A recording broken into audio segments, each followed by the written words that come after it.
Yeah, ready.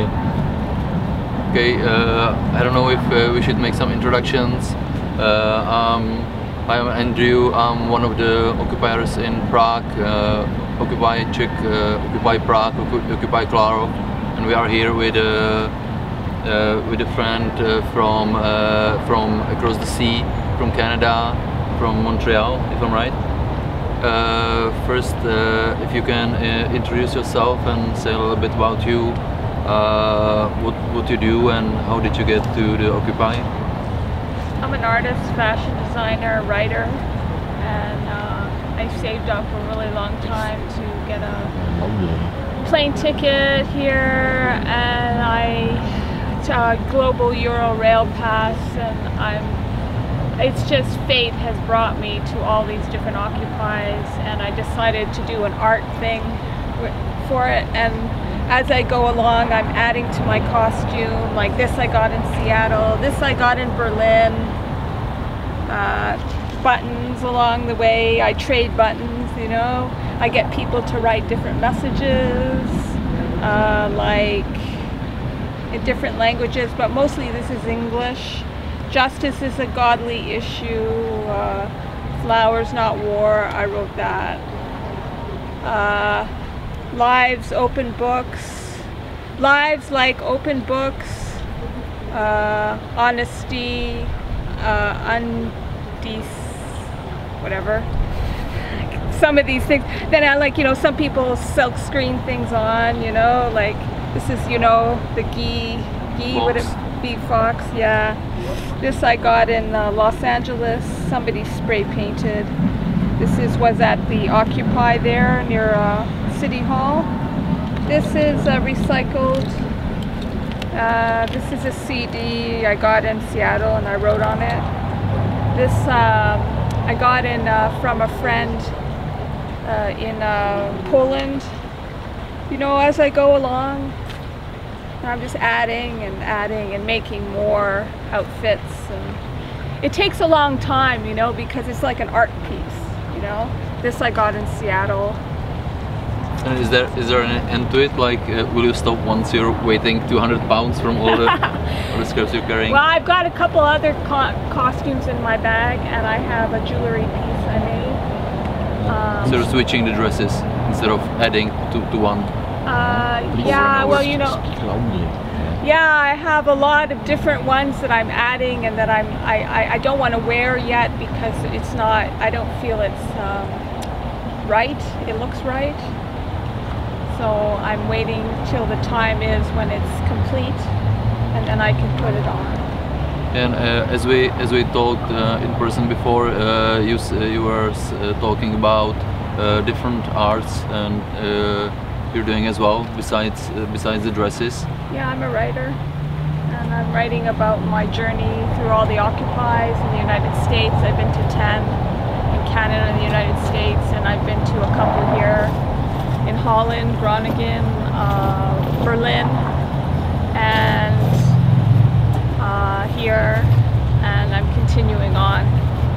And I'm writing also about my experiences as an artist, living trying to make, not spend a lot of money and traveling, you know, and just living as an artist. Different ways, like to operate within the system, like to survive, you know. Yeah, not exploiting, but trying to live with nature. Well, yeah, I have a problem with authority, you know. I don't like authority, so I don't really trust authority. So I try to make my own rules. Like I sell my art on the street, just to whoever I approach people, and I ask for donations. So because you know, the Medicis are dead, so I depend on the 99%, and it's the 99% of us who funded this trip for me to come out here and spread the message of peace and love and all these messages that everybody wants you to know about. So I'm giving voice to the 99%. Get it? While traveling, what's your next destination after Prague? I'm going to Switzerland. Yeah. And after I'm attracted to Switzerland for some reason. I can't go everywhere, you know. There's only so much time. I mean, then after that, France, then Spain, Portugal. Well, depending on the time, my time, trying to get to Norway and Denmark. Because I'm interested in the Scandinavian countries. They seem very democratic, you know, to me. So I like to know more, you know. Like the happiness level, you know. Are people happier in places where it's expensive to live, or like, you know, it's interesting to me, like, to see how. Because here I'm living free at Occupy Prague there, so I'm not paying any, and I had a free dinner there, so. That's cool. Do you bring any like ideas of your own to be spread, like when you go to certain occupations, like what you personally want to give to the people besides the messages from other people, from other occupations? I want to give people the information from where I'm from and the other places that I've been to, so I'm kind of like a messenger. I pass on the information and you give me information, and then when I go to the next place I pass on the information and they give me information, and then I go on to the next, and then I write it all down in my book. So and eventually I'm going to get it published, and the information will be, and then with my clothing line there'll be more information. And you'll be rich. I just see, I see a chain of political fashions, and I see people getting informed and educated. Oh, I never knew that about the banks or whatever. So and maybe if they get by the shirt, they'll know more. So maybe a little bit of education through fashion? Yes. Art, mixing with fashion. That's interesting. I think it's a bit of novelty in here. Also, like a personification of internet, actually, like you traveling and spreading the message. Yeah, I'm a walking art piece. Yeah, and like if somebody's bored, you know, I'm waiting in a checkout line, they'll be reading my costume, finding out. And we talked about it earlier of the camera. What about the situation in Canada? You said about a lot of difficulties with authorities, yes, and living conditions in there, and student loans and stuff like that. Can you tell us a little bit more about it? Well, there's a lot of problems like everywhere, you know. Just like as a woman, it's kind of dangerous for me to walk around in Montreal. I was attacked once in the metro, and the authorities didn't do anything about it, and well, that's a long story.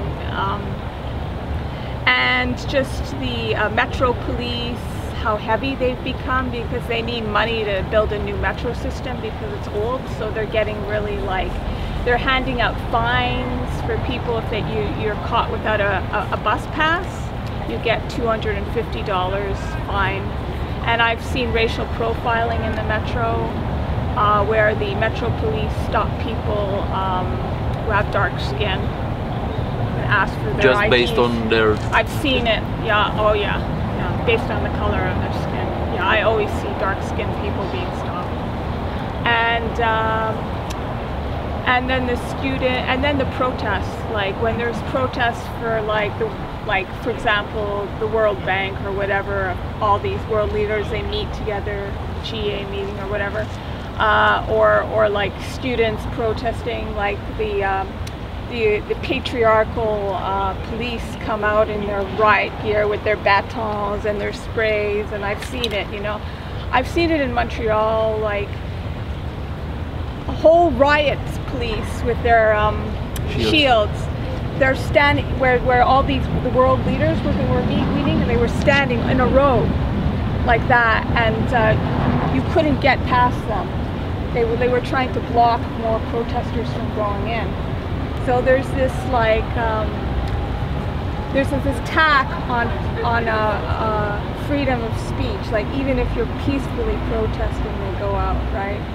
And when the 200,000 students went out to protest tuition hikes, they were coming out there, and there were a few rebel rousers, but I know that there's undercover police that go in these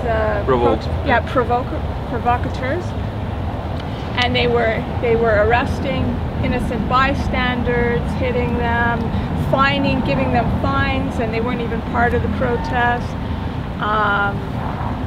So yeah, that sort of thing happening in supposedly democratic Canada. So, and then the First Nations people in Canada are like some of the poorest groups in all of Canada. They live on third world conditions on these reserves, and they're fighting the government, like the local Mohawks. They're fighting the government all the time because the government wants their land. And then you have these developers wanting to expand the golf course, so they want to buy their land, so they're always fighting them all the time and that sort of thing. When we were talking before, you said something about difficulties finding job in like between French speaking or English speaking. Yeah, you are discriminated a lot as an Anglophones are the largest minority in Quebec, and we're mainly concentrated in Montreal and the surrounding areas like the eastern townships, and the French people weren't the first peoples there, it was the First Nations. So there's, with England and France there's always been like tension, but we all live together, and it doesn't really work. Like, anyways, I've spent all my life trying to find a decent job in Montreal. I'm talented, but I won't be. They don't want to hire me, so anyways, I'm an entrepreneur. I've always been into business. I'm an artist, so I just make my own money. But yeah, it's very hard to operate as an Anglophone in Montreal. It's very difficult, and there's a lot of discrimination. I guess if you have the right connections, like there's different Anglophone institutions, but anyways, I hate authority, and so I don't know, I'm thinking like Berlin really inspired me with the squat there at Tischali's, and when the Berlin Wall came down, they took over this building, the artists, and they have their own place where they can sell and stuff. So it's very difficult for artists in Montreal, especially Anglophone. Like, we're just, even if you study art and spend thousands of dollars, you can still end up living below the poverty line, struggling. And the artists in Germany, were they able to stay in that place ever since the wall came down, or were they pushed out by the authorities or some other people? They occupy the building, and the authorities don't even want them out. It's like a tourist attraction now. And but what happened was some kind of new administration moved in, like somebody wanted to make money off of the artists.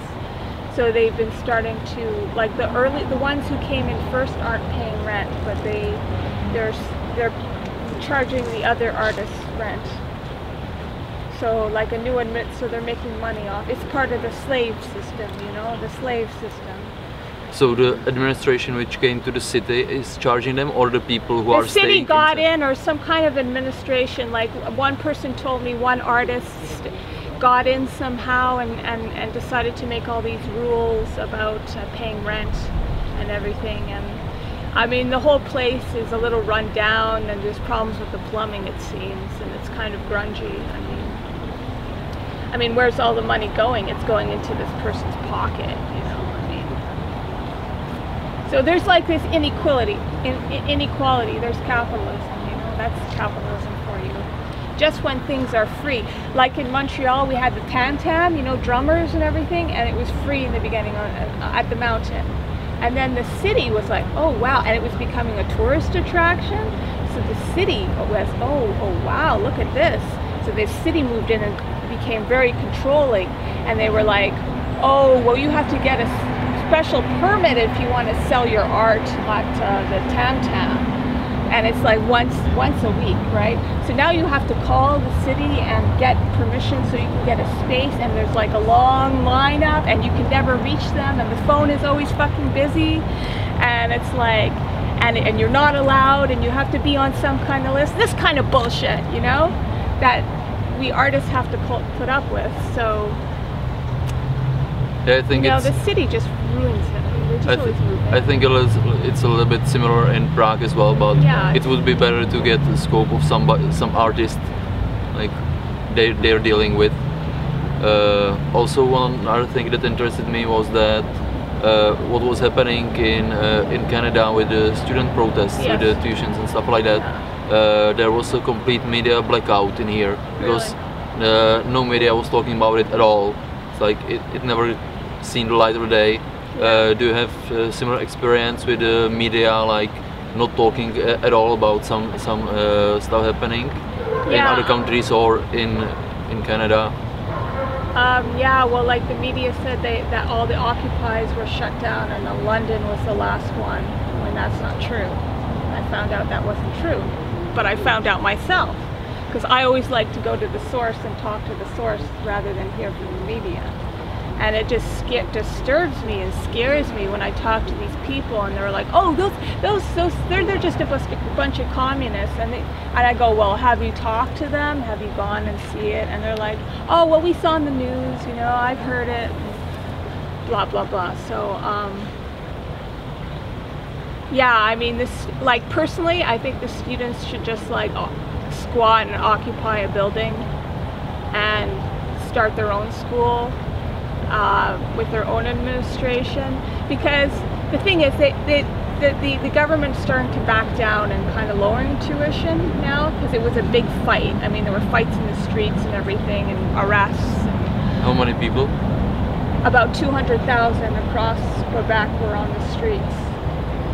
You know, 99% of the population, you know. And there's a small percentage of rich students, you know. Like at McGill, there's a lot of rich students from other countries, like mainly the United States, that go to McGill. You know, it's like the Harvard of Canada. So it, you know, it can be a little elitist.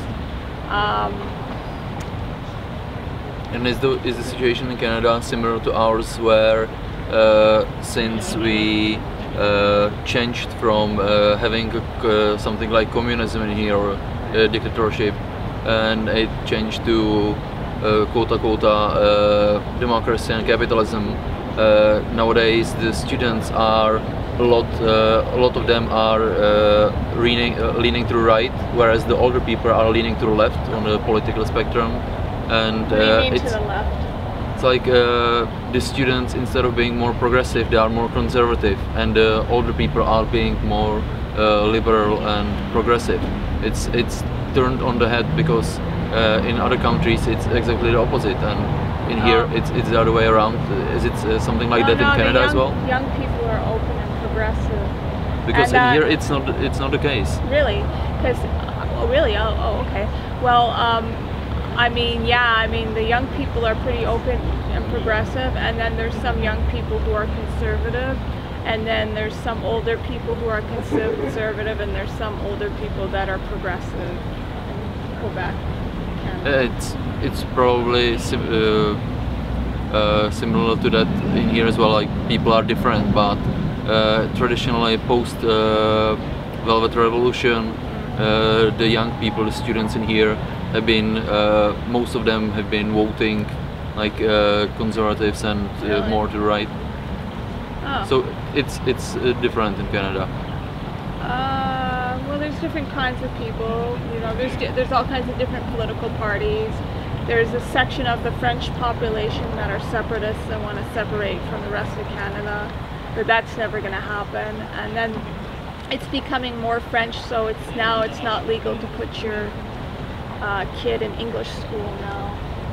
So there are some French parents that want to stick their children in English. So some of them have to move out of the province to do so. And it's becoming more French, where there used to be bilingual signs and now there are only French signs. So that's how things have been changing. So do you think it's going towards something like apartheid, like it was in South Africa? Oh, no, it's not. Not that harsh. No, it's not like that, no. Oh, although there are some towns, like French towns, if you're Anglophone, you walk in there, they don't treat you very nicely. I've just had that experience. But it's like underground. What's that expression? It's under the surface, kind of. Yeah. The discrimination's a little under this. I get French people buying my cards all the time. I mean, I don't know what to say. I mean, I speak to them in French. So it's latent or something like that? Huh? Latent? Latent? I don't know what you mean. It's called like unawoken. Oh, it doesn't matter. It's very like they pretend they're not discriminating against you when you really are being discriminated against, you know? Like, I've been looking for a job in Montreal for the rest of my life, and in the United States, I found a meaningful employment within 2 weeks, so, I mean, there's something wrong there, you know? I mean... So are you planning, when you're done with the trip around the occupations in the world, to go back to States instead of Canada, or because you are able to find meaningful job easier? No, there's problems in the United States right now. I'm pretty secure where I am now in Montreal, but that's only because I make money on the streets selling my cards. But in the winter, it's really hard. I would like to move to New York City, but it's very expensive there, and I need to find a job first, whatever. Yeah. I'm with the Occupy movement there, so we might do something, an eco community. I have different visions, you know, of an eco community in New York. I mean, ideally, or maybe move to whatever opportunity comes my way. You know, I mean, I'd like to live in a community. I don't know. Yeah, unfortunately, we'll have to cut the interview a little bit short. So short break. Okay, and we will continue. Okay, so I would like to ask you. You talked about different places you met in Europe, and you also talked about some different level of happiness in different places. So, on which place do you remember there was a good atmosphere, or where was worse atmosphere? How do you feel? Berlin was a big contrast. I felt like it was up and down, like there was a lot of freedom, but at the same time the smoking and drinking was getting to me. Like, I thought it was a bit excessive.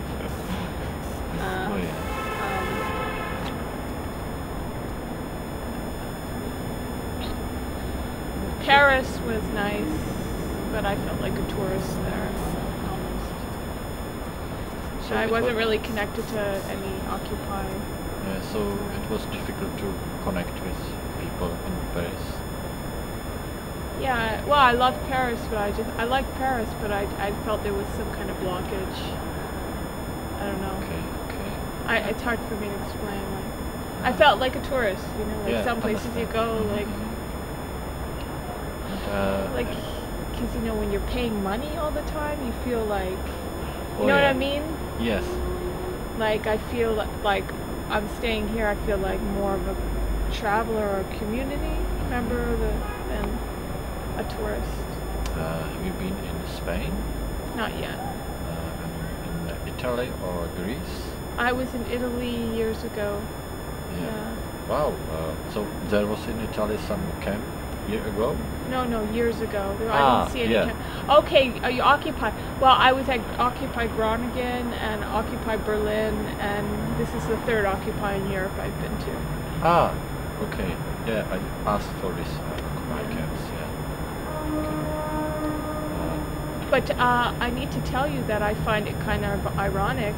Like at Occupy Berlin, there were tons of smokers. I couldn't breathe, like, everywhere I went. I hate nicotine. Like, I don't know how anybody could get addicted to that stuff. I mean, here you have these telling me that I can't sell. Occupy Berlin was like, there were a few like some uppity politically correct people, and I was trying to like raise money for my project, right, and sell my cards and stuff, and they wouldn't let me do my business. They said, oh, this is a place where you can't sell.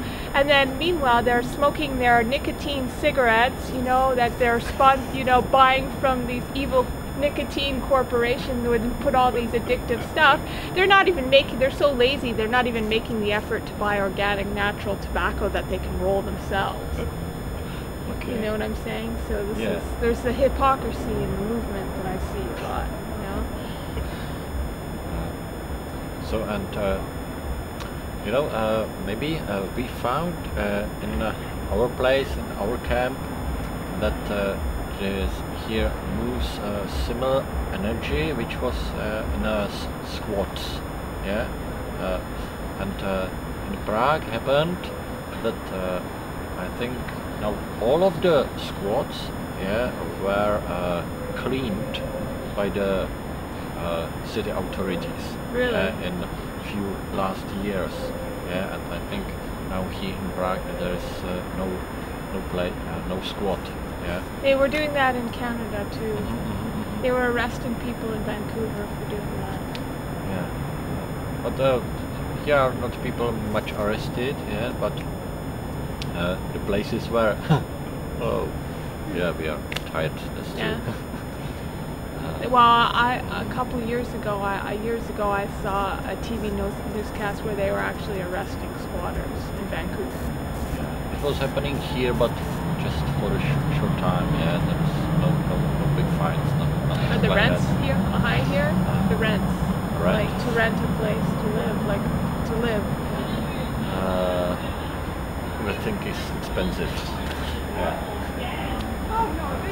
Yeah, and one more thing what is interesting now for us, that here was quite more people from other countries, from States, from Germany, from Australia, and they were talking about their occupied camps, and most of them said that in a few weeks came police, and very hardly their camps were destroyed. But here I think we are in a really good relation with the police. Yeah. I think it's quite much better than in other world. Yeah, it was, in fact, is for me quite surprising, and it's because the whole population knows that our protest against government is really necessary. Yeah, it's really on the good way. Yeah. So, do you think that, for example, in Canada or States or other countries, there is possible to something like that? Yeah, I think I would like to ask if the communication between police and government can be better between police, government, and people of Occupy movement, yeah, something like that.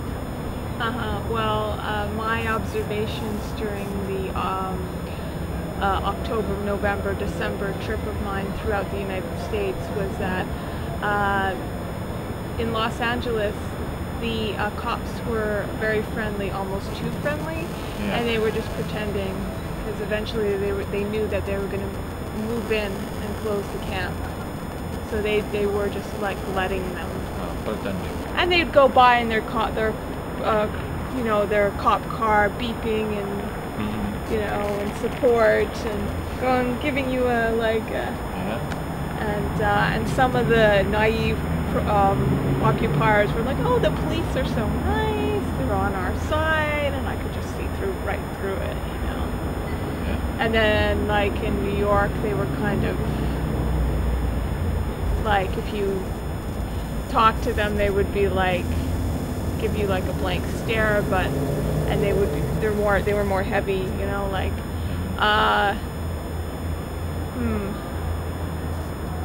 I think the police are only doing I think they have their own private opinions, but they're afraid of losing their jobs, so they're only doing what they're told. Same. Yeah. Oh God. Yeah. It's true. Well, what else?